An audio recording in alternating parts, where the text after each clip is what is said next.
Namaskar.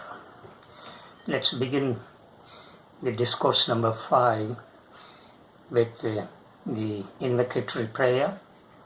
Yogena chittasya padena vacham Malam sharirasya vaidyakena Yopakarottam pravaram muninam Patanjali pranjalir anato'smi Abahu purushakaram Shankha charkrasi dharinam Sahasra shirasam svetam Pranamami Patanjalim.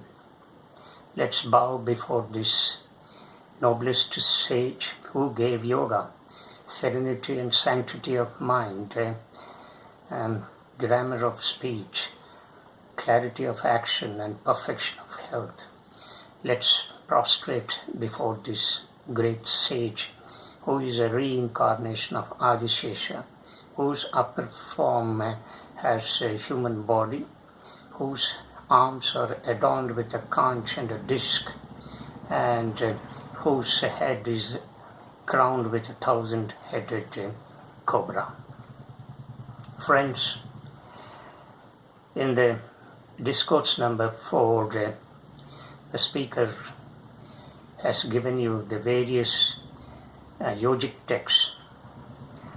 Out of 4 important yogic texts, the speaker has considered Patanjali's Yoga Sutra as most significant one, because Patanjali has treated the subject of yoga in a more scientific and in a more systematic way. Therefore, this text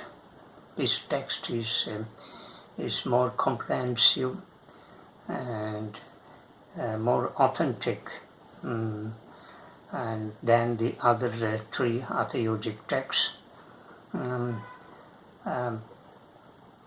Also, Patanjali's Yoga Sutras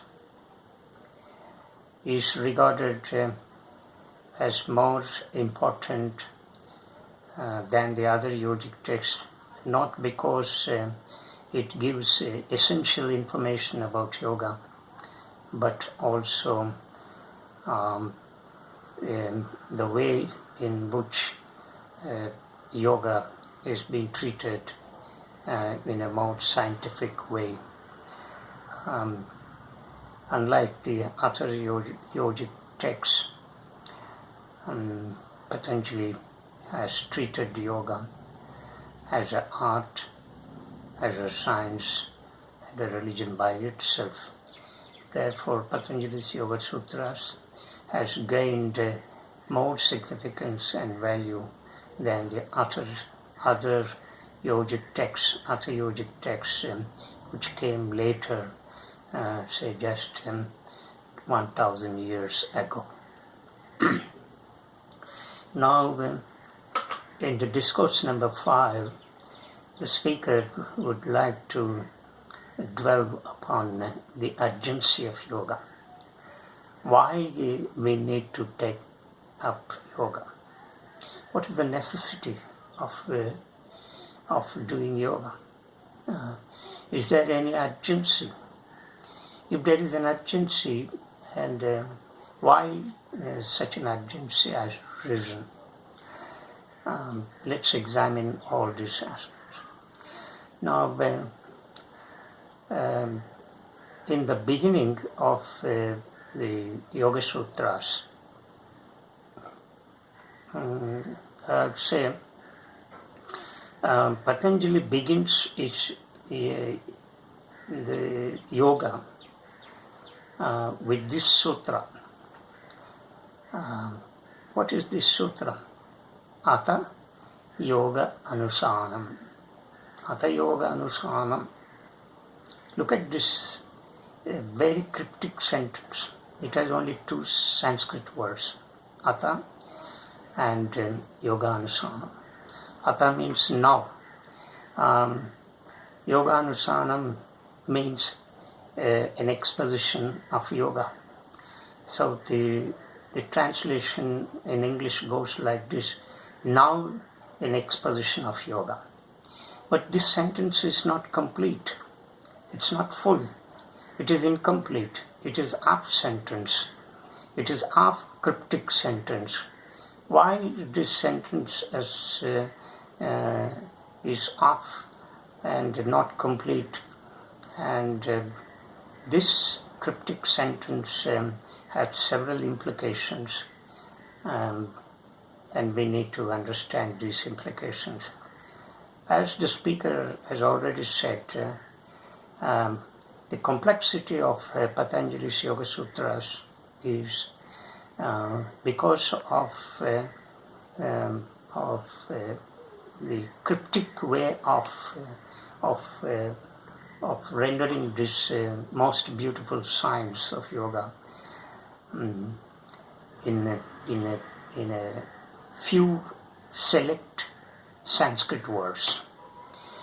So it's not simply translating the sutras, the words in the sutra, word by word. You get the meaning, or you get into the essence of yoga. As the speaker has already said, we need to contemplate deeply on each word, and then we can decipher the meaning that is deeply hidden in each Sanskrit word in the sutra. See, the translation of this cryptic sentence is very clear. Now, an exposition of yoga. So, if you just read the sutra in this sense of translation, well, what is there? So, we will understand that Patanjali is going to expound yoga in the next few sutras. That is all. But that's not the meaning that we can get from this sutra. There is much deeper meaning in this sutra. If you look into it very deeply, you will see that Patanjali is warning us in a very subtle way. As I said, there are several implications in this half cryptic sentence.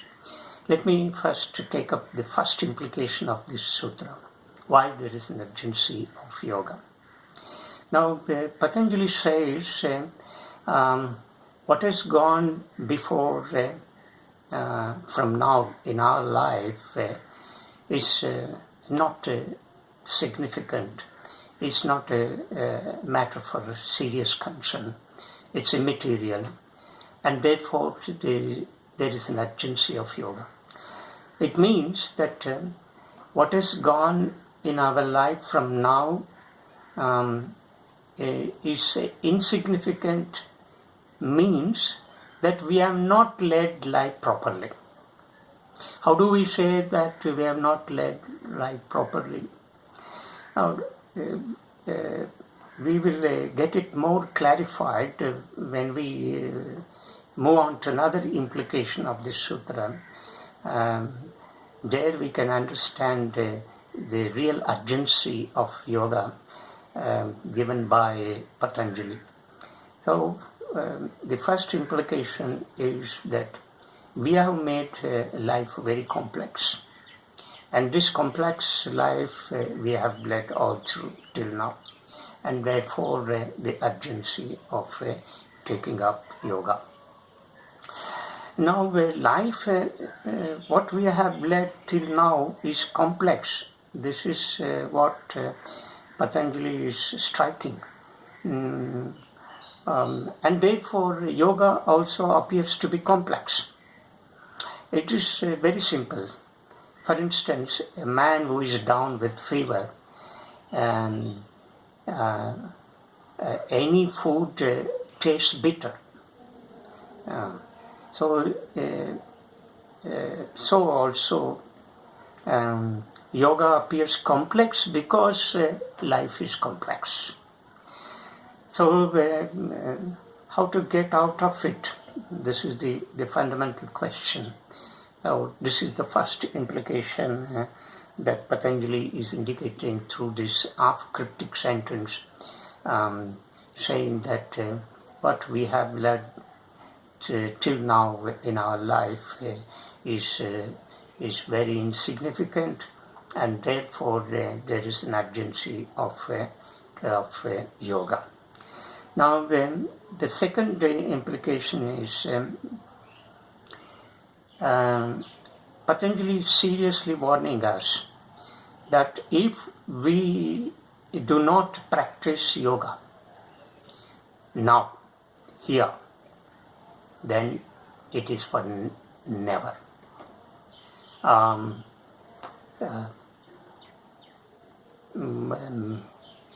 So what Patanjali says is that we should take up yoga immediately, right now, and there is no tomorrow, there is no postponing this practice of yoga tomorrow. So tomorrow doesn't exist. It's the future is uncertain. Therefore, we should do yoga. You should practice yoga now, at this moment.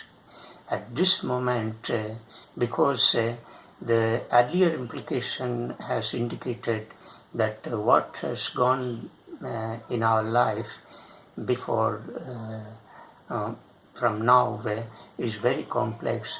And if you have realized this complexity of life that we have led, and definitely we will become very serious and we will take up the practice of yoga.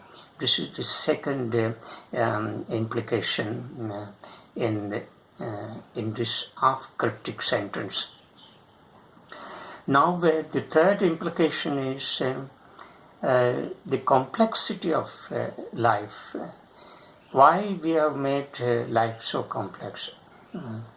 And do you think life is complex?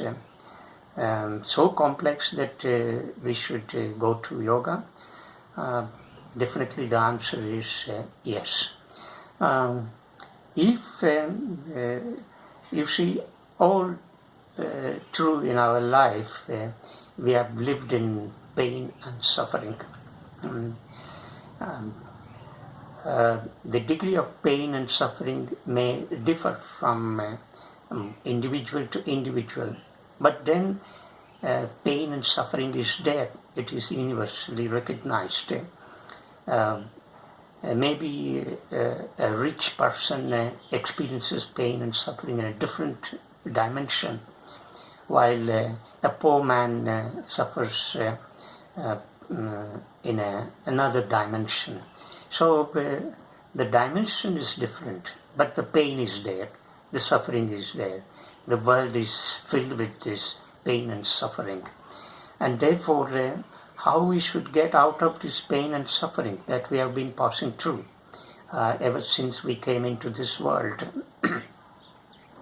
If you think that, I am very happy, I am leading a very fabulous life, I have all the benefits, I have all the luxuries and comforts, so there is no need for me to take up yoga, so there is no urgency for yoga for me right now, then you are mistaken. You may have a good job, a very decent job that may fetch you fabulous salary, a fat salary.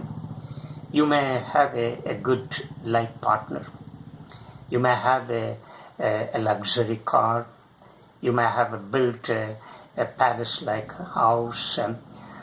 You may have multiplied your venture, your business venture, and multiplied your wealth. You have all the comforts. You have all the money. But still at the end you are not happy. Yes, something is missing. You realize that with all these comforts and luxuries, with all the money, power, wealth, and pleasures, you somewhere at some point in your life, you feel highly frustrated, highly disappointed, and you become despondent, hopeless, and therefore Patanjali says one may have all the wealth, money, power, and pleasure, but still one is not happy at the end. One may tend to realize that he is missing something in his life, and that kind of thought, that kind of thinking, when it arises, and that is what is known as pain. So pain is not because of not having certain things in our life. Pain is not because we meet a series of failures in our life.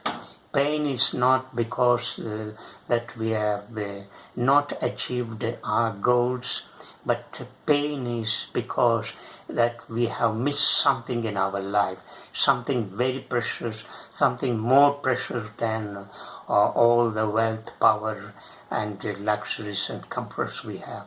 And therefore we need to turn to a different kind of life, and that kind of life where we can derive some kind of happiness, well, that is yoga. And these are the three implications of this sutra. In a way, Patanjali is seriously warning us, if you do not take up yoga, then you are at the receiving end. So you are in deep troubles. You may have to face the eventual pain and suffering. So this half cryptic sentence is very beautiful, and Patanjali begins yoga in this manner.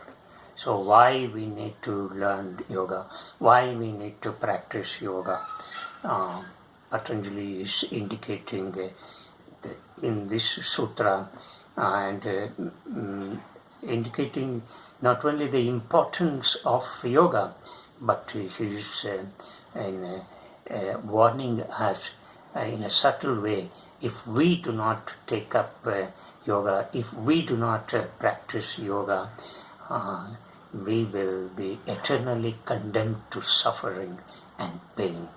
So this is the warning that this sutra carries, and therefore there is an urgency of practicing yoga. So thank you very much for listening to me. We will meet in the next discourse. Thank you very much. Namaskar.